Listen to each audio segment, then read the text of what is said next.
Asthma यानी दमा का कंप्लीट और कम्प्रीहेंसिव जो इलाज है वो मुमकिन है। एस्थमा के मरीजों के साथ बैठ के जो रियलिस्टिक गोल हैं इस बीमारी के हवाले से वो बनाने की ज़रूरत है। एस्थमा ऐसी बीमारी है कि जिसके अंदर गुड डेज होते हैं और बैड डेज होते हैं।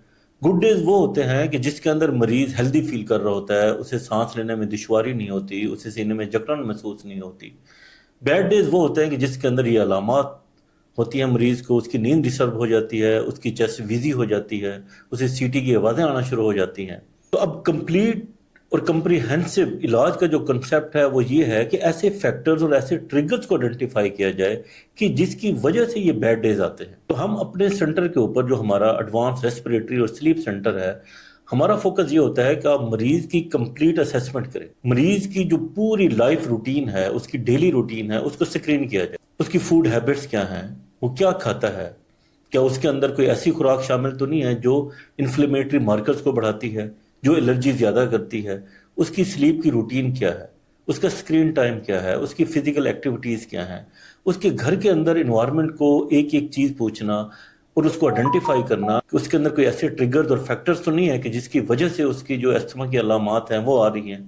उसकी वर्क प्लेस का इन्वायरमेंट क्या है, उसकी स्कूल और कॉलेज का इन्वायरमेंट क्या है, उसके अंदर तो कोई ऐसे ट्रिगर्स या ऐसी कोई चीज़ें तो नहीं है कि जिसके एक्सपोजर की वजह से सांस की नालियों के अंदर सोजिश ज़्यादा पैदा हो रही है।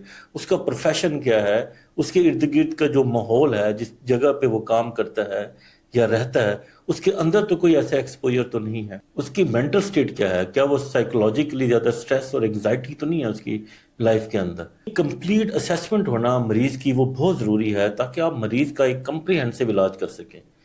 देखिए, अगर आप मरीज के इन फैक्टर्स को 100% आइडेंटिफाई करके 100% उसको प्रिवेंट कर लें तो ये बहुत चांस है कि मरीज को अपने दमा के लिए उसकी दवाई की ज़रूरत ही ना हो।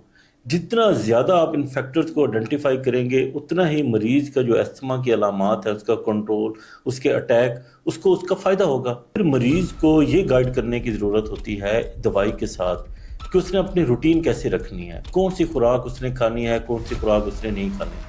उसको गाइड करना है कि आपने वो खुराक जो जिस्म के अंदर इन्फ्लेमेटरी मार्कर्स, सोजिश के मार्कर्स को बढ़ाती है, उसको कम करना है। जैसे फास्ट फूड होगी, प्रोसेस फूड होगी, वो फूड के जिसके अंदर प्रिजर्वेटिव्स होते हैं, वो फूड के जिसके अंदर फूड कलर्स ऐड होते हैं। ये जनरल चीज़ें हैं जिससे आपने उससे बचाना होता है।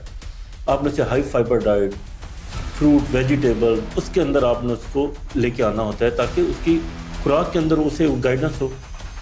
रिसर्च ने ये शो किया है कि खुराक, diet, physical activity, good sleep, good mental status, इसकी ये वो ऐसे फैक्टर्स हैं कि जिसका एक बहुत बड़ा पोर्शन है।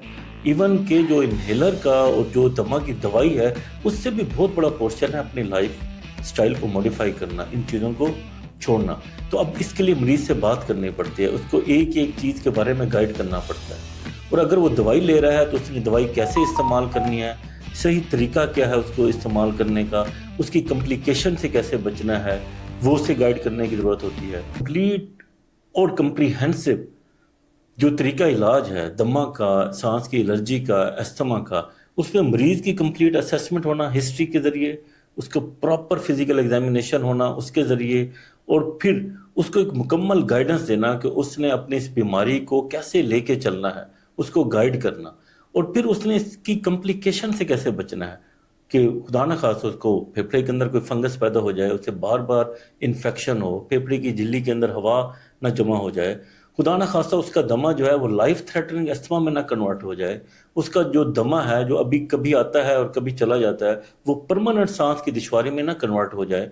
तो उसको इस हवाले से गाइड करना है। इलाज का जो पर्पज़ है मेन वो ये है कि उसकी लाइफ रूटीन, उसकी क्वालिटी ऑफ लाइफ बेहतर है, उसकी स्लीप बेहतर है। अगर वो जॉब पे जाता है तो उससे उसका वर्क मुतासर ना हो, अगर वो स्टूडेंट है तो उसकी स्टडी मुतासर ना हो, और वो नॉर्मल लाइफ एक नॉर्मल पर्सन की तरह वो गुजारे। तो हम अपने सेंटर के ऊपर जो एडवांस रेस्पिरेटरी और स्लीप सेंटर है, हम ये कहते हैं कि इनहेलर एक इलाज है लेकिन ये कंप्लीट इलाज नहीं है अस्थमा का। उसके लिए मरीज़ की कंप्लीट असेसमेंट होना ज़रूरी है और मरीज़ को कंप्लीटली गाइड करना ज़रूरी है, जो हम अपने सेंटर के ऊपर इस हवाले से ख़ास तवज्जो देते हैं।